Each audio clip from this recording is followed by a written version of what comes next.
دعا ربنا لا تزغ قلوبنا بعد إذ هديتنا وهب لنا من لدنك رحمة إنك أنت الوهاب۔ سورۃ العمران 3:8 کی نہایت پر اثر دعا ہے جو دلوں کو ہدایت کے بعد گمراہی سے محفوظ رکھتی ہے۔ رسول نے فرمایا کہ بندوں کے دل رحمن کے 2 انگلیوں کے درمیان ہیں، وہ جس طرح چاہتا ہے انہیں پھیر دیتا ہے۔ جب ہم کہتے ہیں ربوئے نیا لیا تازن قال او بے نیا بیڈنز ایڈت نیا، تو ہم اقرار کرتے ہیں کہ ہدایت اللہ کی نعمت ہے اور اس پر قائم رہنا اس کی خاص رحمت ہے۔ وہ اب لنیا من لویدانویریا میں ہم التجا کرتے ہیں کہ اللہ ہمیں اپنی خاص رحمت عطا فرمائے جو ایمان کو مضبوط کرے، نیتوں کو پاک کرے اور زندگی میں سکون بھر دے۔ یہ دعا دل کے لیے ڈھال ہے جو مومن کو زندگی کے ہر طوفان میں سیدھے راستے پر قائم رکھتی ہے۔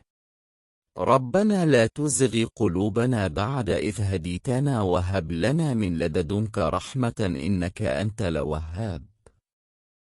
اے پروردگار، جب تو نے ہمیں ہدایت بخشی ہے تو اس کے بعد ہمارے دلوں میں کچھ جینا پیدا کر دیجیو اور ہمیں اپنے ہاں سے نعمت عطا فرما، تو بڑا عطا فرمانے والا ہے۔